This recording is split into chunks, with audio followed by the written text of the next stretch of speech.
सबको नमस्कार। आज हम त्रिभुज और क्षेत्रफल से संबंधित कुछ प्रश्नों पर चर्चा करेंगे। तो सबसे पहले इसको देखिए, देखो सुनो और समझो के सिद्धांत पर आधारित कौन सी विधि है। देखो तो देख करके सुनना, देख करके और सुन करके समझना, ये प्रदर्शन विधि के लक्षण है। जैसे कोई किताब दिखा दिया आपने, कह दिया कि आयत है, कोई गेंद दिखा दिया, बता दिया कि गोला है। तो देखो सुनो और समझो यानी प्रदर्शन दिखा करके समझाना।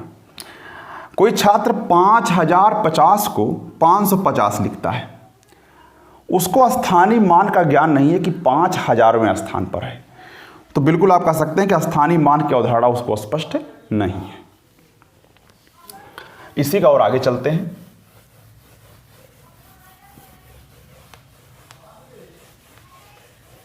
अगला क्वेश्चन है, किसी त्रिभुज की भुजाएं 35, 54 और 61 सेंटीमीटर। सबसे बड़ा शीर्षलंब क्या होगा?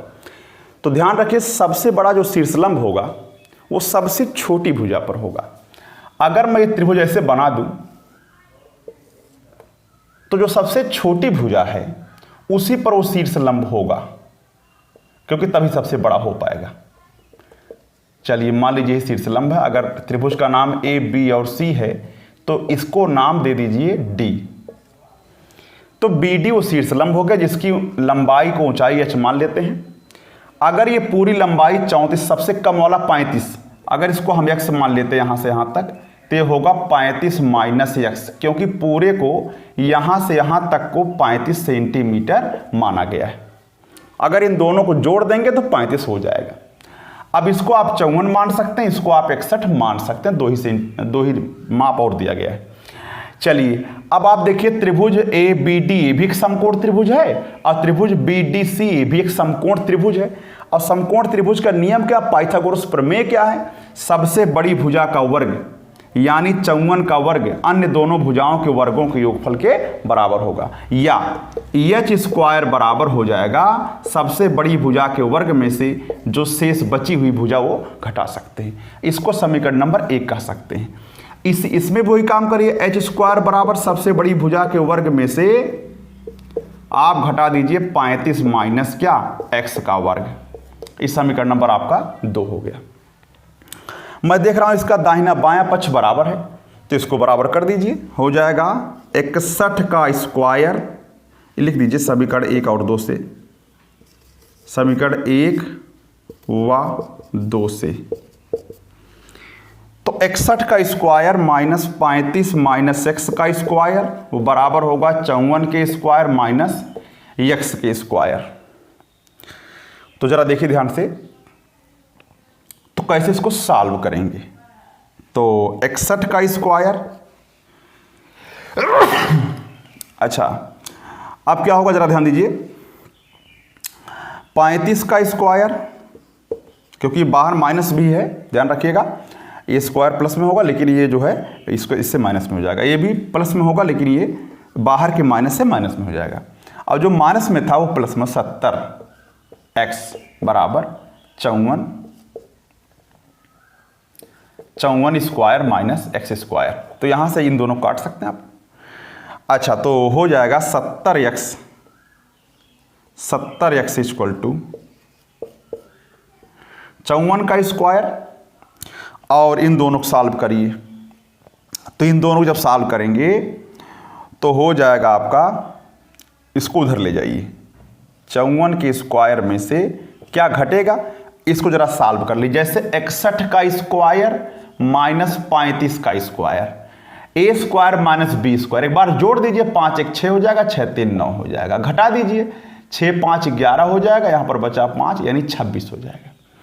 अब आप इसको चाहे गुणा भी कर सकते हैं, 6 गुणे 6 36 के 6 लिखेंगे और हासिल है आपका 3। तो 6 9 54 और 2 6 12, 12 और 54 आपका 66 हो गया। 66 और 3 69 हुआ और हासिल आए 9, 3 6 होगा। तो 9 दूना 18 और 6 24 हो जाएगा। तो यहां से आप जो है 2496 घटा दीजिए 54 के स्क्वायर में से, तो 70x इक्वल टू हो जाएगा, अब मुझे ऊपर लिखना पड़ेगा, तो 54 का स्क्वायर कर दीजिए। 54 का स्क्वायर क्या होगा, 4 चौक 16 और 4 पंजे 20, 4 पंजे 20, 20 20 40 और 1 41 के 1 हो जाएगा। अच्छा 5 पचे 25 और 4 29 हो जाएगा, यानी 2916 में से 2496 घटा दीजिए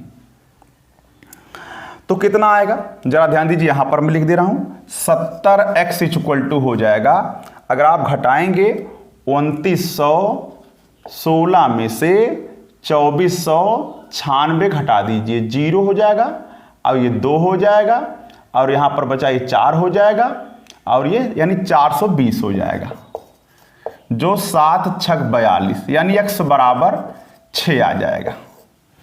अगर x बराबर 6 मिल गया तो समीकरण 1 से आप क्या काम करेंगे, ध्यान दीजिए, सिम रख दीजिए, h स्क्वायर बराबर हो जाएगा 54 के वर्ग में से 6 का वर्ग घटा दीजिए, तो ये कितना हो जाएगा, 54 का स्क्वायर आपने किया 2916 में से 36 घटा दीजिए और h बराबर वर्गमूल में घटाएंगे तो 0 होगा और यहाँ पर हो जाएगा 11 और 8 3 11 हो जाएगा और यहाँ पर आपका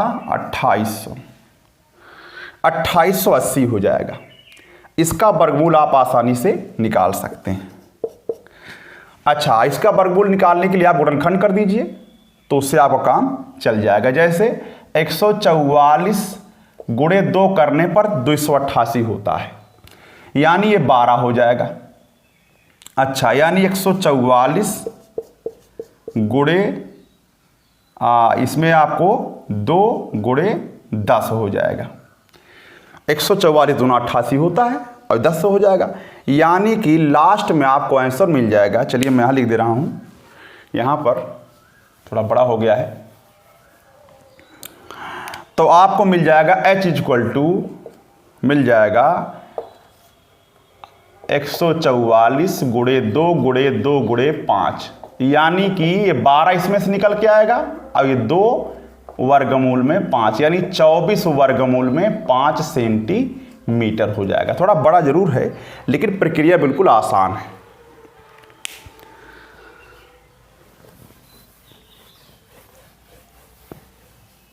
अगला क्वेश्चन है, ये सब क्वेश्चन एक बार एग्जाम में आ चुके हैं। चलिए दूसरा क्वेश्चन है, भिन्नों का गुणनफल, जैसे मान लीजिए 2 भिन्न है x और y, इनका गुणा कर दीजिए तो 14/15। अब क्वेश्चन आपको आसान मिलेंगे सब। अच्छा, और भिन्नों का भागफल क्या है, x/y इक्वल टू दे दिया 35/24। अब कहा दोनों भिन्न में कौन बड़ी है निकालना है, तो हम कैसे सॉल्व कर पाएंगे, अगर इन दोनों गुणा कर दें तो xy गुणे x/y, तो इधर 14/15 और इधर 35/24 गुणा हो जाएगा। अच्छा, तो कहने का मतलब है कि अगर y से y कट गया x स्क्वायर हो गया, हो सकता कट जाए। चलो जरा देखिए, 2 से भाग करिए, 12 दूना 24 हुआ और यहाँ पर 2 सते 14 हो जाएगा, 5 तिया 15 और 5 सते 35, तो ऊपर हो गया 49/12 तिया 36। अगर हम वर्ग का उल्टा वर्गमूल ले लें तो 7/6 आ जाएगा, यानी पहली भिन्न आपकी 7/6 हो गई। अब y वाला कैसे निकलेगा, समीकरण नंबर 1 से आप 7/6 y बराबर 14/15 काम कर दीजिए, 7 दूनी 14 हो जाएगा और 3 दूना 6 और 3 पचे 15, उधर गुणा हो जाएगा, y बराबर 4/5 हो जाएगा। अब इसमें बड़ा कौन है, देखने से ही लग रहा कि 7/6 बड़ा है, आपका आंसर हो जाएगा।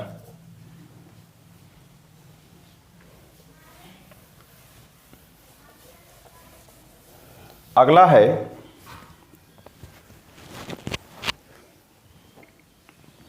आगे बढ़ते हैं, क्वेश्चन नंबर 3। एक आयताकार बाग जिसकी लंबाई उसकी चौड़ाई से 4 सेंटीमीटर अधिक है। अगर चौड़ाई को आप x मान लेते हैं तो लंबाई हो जाएगा x + 4, यानी चौड़ाई से 4 सेंटीमीटर अधिक है। अच्छा, अर्ध परिमाप क्या होता है, लंबाई प्लस चौड़ाई को ही हम लोग अर्ध परिमाप कहते हैं। लंबाई चौड़ाई को दुगना कर देंगे तो पूरा परिमाप आ जाएगा। चलिए, तो लंबाई चौड़ाई का जो योगफल होता है उसे अर्ध परिमाप कहते हैं। वो दे दिया है, कितना आपको दिया है, 36 मीटर। तो जोड़ दीजिए, x लंबाई, x + 4 लंबाई है और x चौड़ाई है, तो 2x + 4 हो जाएगा बराबर 36। 2x = उधर घटाइए तो इधर 32 हो जाएगा, x = हो जाएगा 16 16 हो जाएगा। चौड़ाई आपको मिल गया 16, तो लंबाई क्या हो जाएगा, इसी 16 में 4 जोड़ दीजिए, यानी 20 सेंटीमीटर या 20 मीटर। इस तरीके से आपका आंसर हो जाएगा 20 मीटर।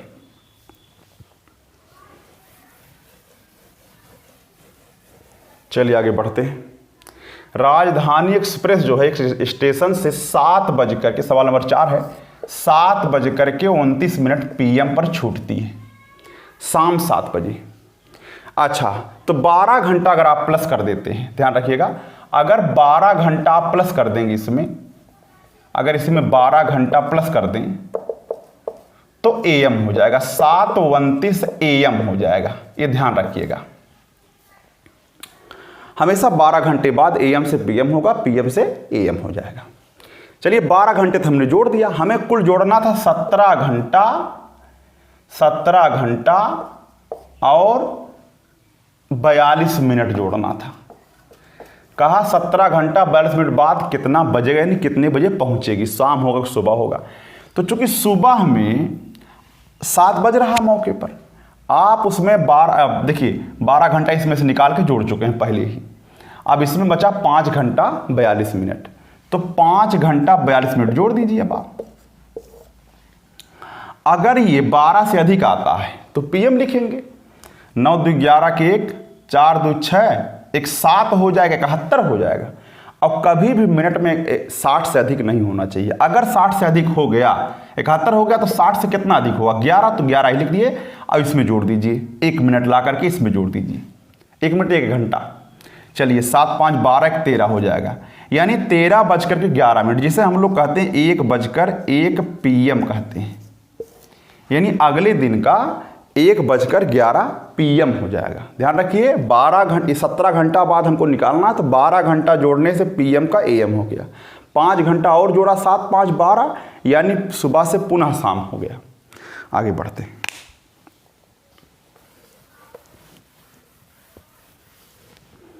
आंकड़े ध्यान दीजिए, परिसर, आंकड़े 31 41 28 54 34 27 23 33 और 35।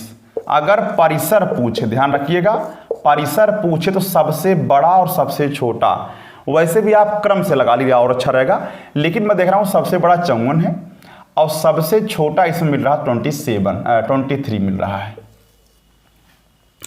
सबसे बड़ा 54 और सबसे छोटा 23 मिल रहा है, तो 54 में से आप 23 घटा दीजिए तो हो जाएगा 11, 1 हो जाएगा यहाँ पर, और यहाँ 3 यानी 31 मिल जाएगा आपको परिसर।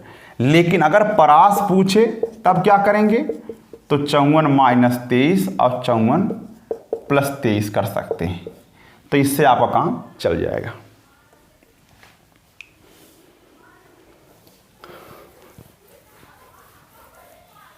अगला है सीमा 1 घंटे में किताब 1/5 भाग पढ़ती है, वह समय कितना पढ़ी, 2 सही 1/3 घंटे पढ़ी है, यानी 3 दूना 6 और 1 7/3 घंटा पढ़ी है। तो पढ़ी कितना है, 1 घंटे में 1/5 भाग और 7/3 घंटे में 7/15 भाग पढ़ चुकी है। वो 7/15 भाग उसने पढ़ लिया है, तो शेष कितना बचा, यानी शेष जो बचा हुआ कुल होता है 1, उसमें से आप 7/15 भाग, तो 15 कम 15 में 7 घटाइए, 8/15 भाग उसका शेष बचा हुआ है।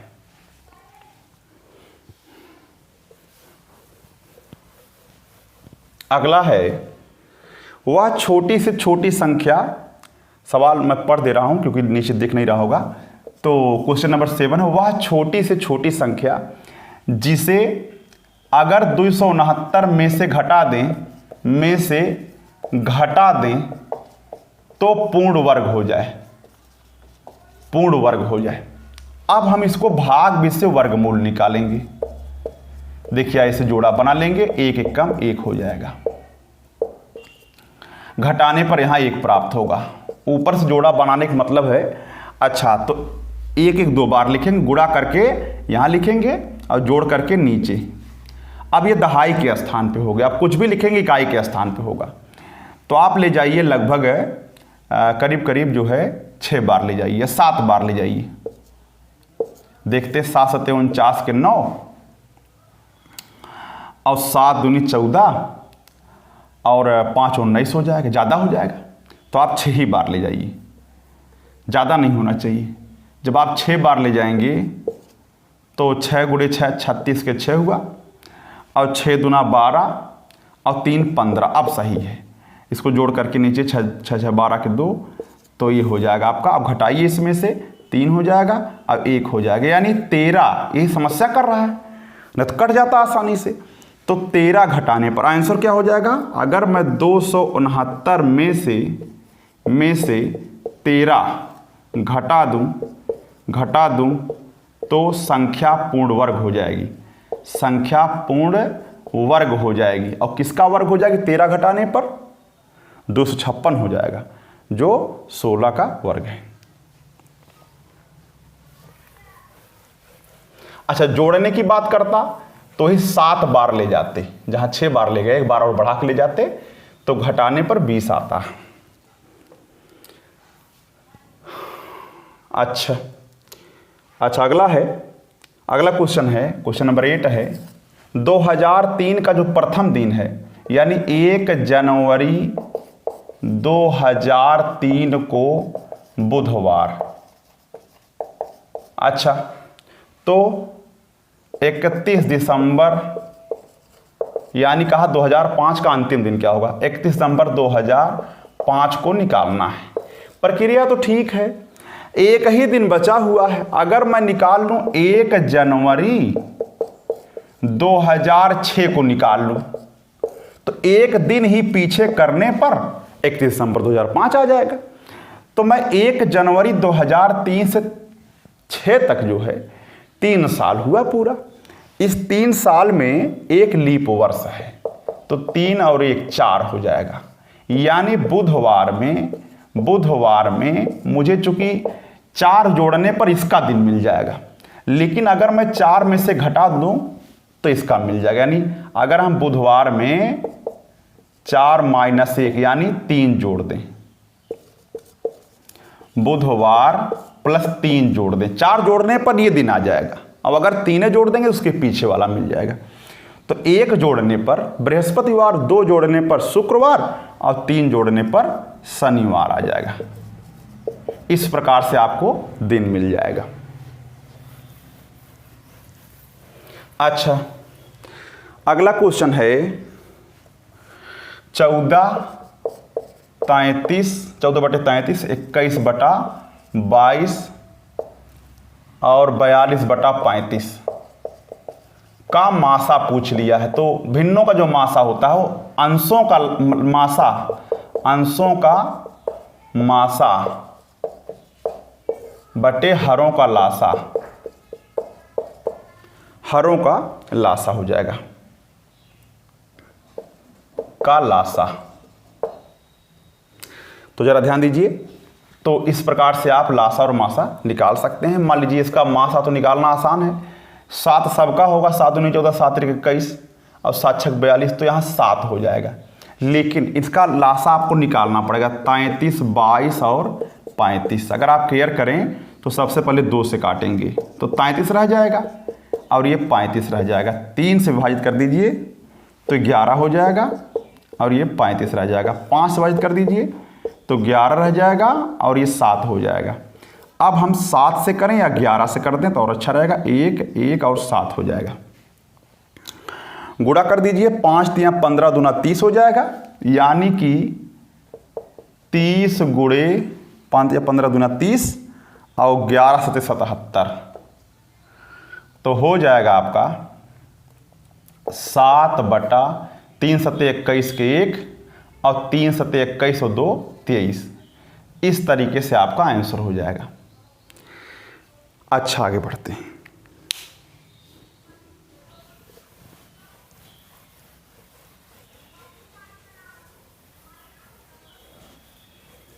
हाँ, लेकिन इसमें एक काम और कर सकते हैं, जैसे 14/33 है, 21/22 है, 42/35 है। तो इसमें चूंकि ये कटने लायक संख्या थी यहाँ पर, अगर ये कटने लायक ना होता तो हम उसको छोड़ देते। यहाँ पर कटने लायक है तो इसको काट करके तब मासा लेना ज़्यादा उचित रहेगा, का मासा काट करके। लेकिन चूंकि संख्या अगर इस प्रकार की ही दी गई है तो आप ऐसे ही मासा ले सकते हैं। लेकिन नियम क्या है उसका कि 7 छक 42 और 7 पचे 35, ऐसे करके तब मासा लें तो उसका ज़्यादा उचित होगा। खैर, जैसा आपको ऑप्शन में मिल जाए। तो आगे देखिए,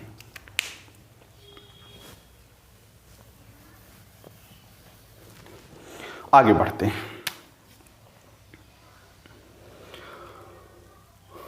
10वां क्वेश्चन, 57 रुपया और 75 पैसे, 57 रुपया और 75 पैसे, या रुपया 57 लिखते तो 57 रुपया में हो गया 5700 पैसा और 75 पैसा और 5775, ये पैसे में ही चेंज हो गया है। अच्छा, अगला है क्वेश्चन और हमारे पास है 11वां क्वेश्चन है, दो वृत्तों की परिधियों में, दो वृत्तों की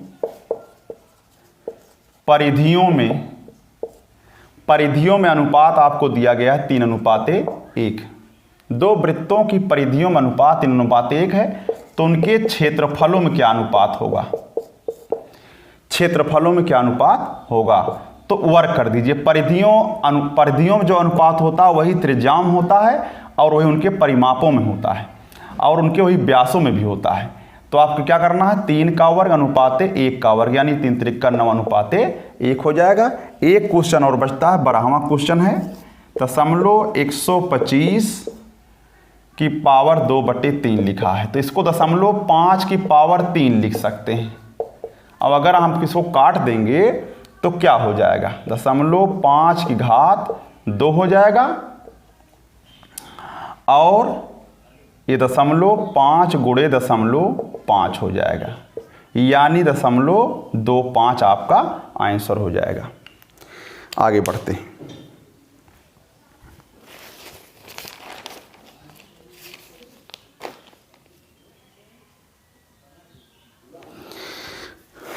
लासा वाले में क्वेश्चन में जो है हमने गलत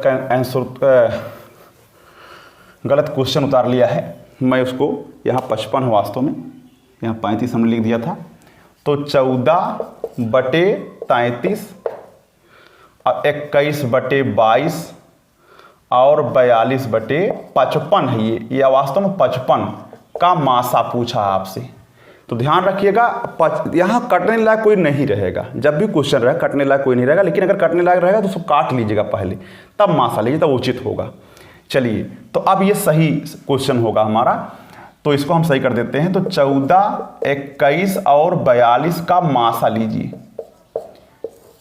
तो हो जाएगा आपका 7, 33, 22 और 55 का लासा लीजिएगा तो कितना आता है, जरा ध्यान दीजिए। क्वेश्चन देखिए इस प्रकार था कि आसानी से इसका लासा आप निकाल सकते हैं, लेकिन क्वेश्चन उतारने में थोड़ी गलती हो गई। तो आप चाहें तो 11 से भी काट सकते हैं, 11 × 3 = 33, 11 × 2 = 22, 11 × 5 = 55। अब गुणा कर दीजिए, तो 11 × 3 = 33 × 5 × 2 = 10, यानी हो जाएगा 7/330। ये आपका क्वेश्चन भी सही है और आंसर भी सही है, प्रक्रिया उसमें भी सही है, कोई दिक्कत नहीं।